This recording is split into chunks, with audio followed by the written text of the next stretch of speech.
these back and pop these brackets in a rust bath and then probably paint them. Our rust bath is going to consist of 1 glass of the built amber deoxy crystals and then 19 glasses of hot water. So it's a 19:1 ratio in there. Sitting in the rust bath for about a week now. You can see that most of the rust has completely come off. These bits here will just get off with a wire brush. Sometimes on these bits that are really awkward awkward shapes, it's very difficult to get the rust off any other way other than putting them in a rust bath. But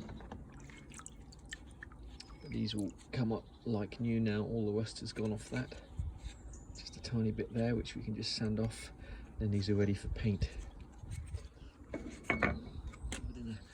This black surface, and we'll just get that off with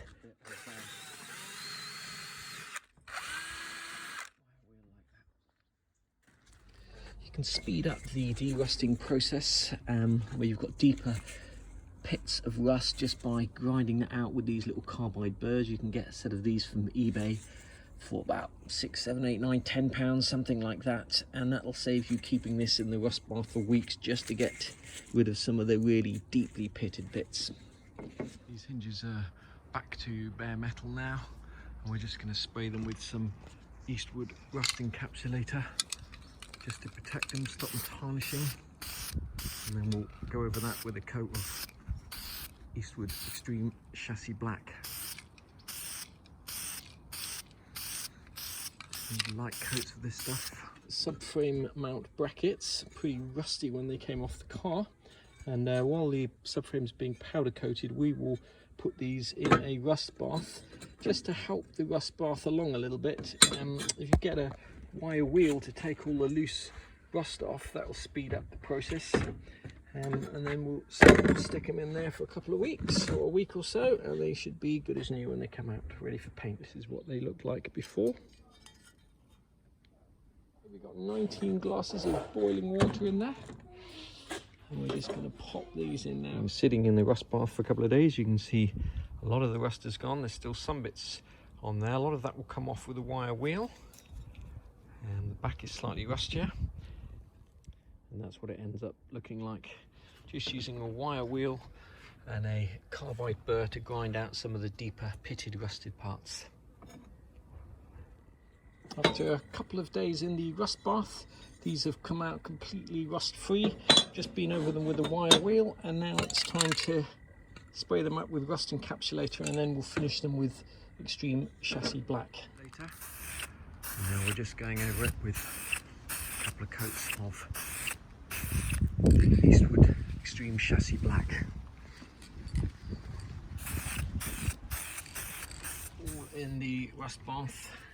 These bits as well, get all of that rust off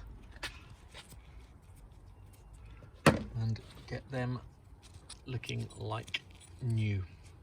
That's the same treatment. This has just been sitting in there for a couple of days. Go over it with a wire wheel, get rid of the loose rust, and then put it back in there for a few more days.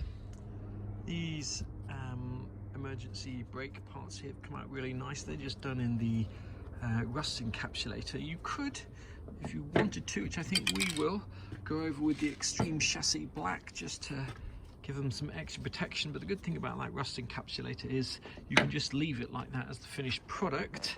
Our derusting we're coming to the end of this project. We've just got a last few bits to go, which is just as well because this solution is nearing the end of its life. And these are the last few bits we've got to derust. There we go. Let's just tidy those up. The good thing about the 107 SL is most of the parts are still readily available. For example, all of these park brake or emergency brake adjusters are still available, but just with a few minutes you can actually just a little bit of patience, you can just bring them back to life and get them looking as good as new without spending the money on buying new parts. Brake cable, emergency brake cable mechanism, and we're just going to go over that with a wire wheel. It's been in the rust bath just for a day, and we'll see what that looks like underneath all of that painted. So we'll get all of that old paint off, any remnants of rust as well, and then we'll go over that with some Eastwood rust encapsulator. We've got that back to bare metal, just using the wire wheel. We'll do the same with that, and then we'll paint them up with rust encapsulator. You can get these bolts from Mercedes, I think from memory they're about 80p each, or maybe £1 each or something, so they're not expensive. But if you're doing a full restoration and you want to save some money, you can just tidy them up if the heads aren't too bad. You could also get onto eBay or Amazon or something like that and probably order a little bag of these bolts, but there's nothing much wrong with these. We're just going to tidy them up, get rid of the old thread lock, and then put them in oil and put them back on the car. On the rear sway bar brackets, if money was no object, you just go out and replace these bolts, get the same ones from some hardware shop somewhere, but we've just put these in a rust bath, tidied them up with a wire wheel. Now they're just oiled up to stop them rusting again. We finished painting and restoring all the various brackets, sway bar brackets, engine mounts, the little emergency brake parts, and we've used the built amber deoxy crystals to make a little rust bath, take all the rust off.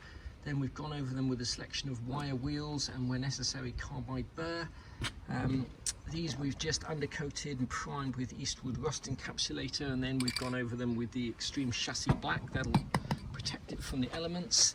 And the bolts and various silver fittings we've just taken back to bare metal and just covered them in a little bit of 3-in-1 oil. That will just protect them in the future. Now, if some of these parts have come back looking like new, that is because they are actually new in this particular case here. These are the rear dust covers for the brakes, and the front ones of these were hundreds of pounds, but it transpires that the rear ones, for 2 of them, were £36 from Mercedes. That's the part number there. And that is considerably cheaper than getting them from MB Classics in Germany or from getting them from the SL shop. So it is worth, before you rush out onto eBay, Amazon, or any of the normal parts suppliers, do check with Mercedes, because sometimes the parts are actually cheaper from Mercedes than they are from anywhere else. The next video will be about the rear differential. We'll be stripping that down, replacing the seals, and then de-rusting it, painting it. And by the time we've done that, I imagine the subframe springs, etc., will be back from the powder coaters, and we can put the whole thing back together, hopefully.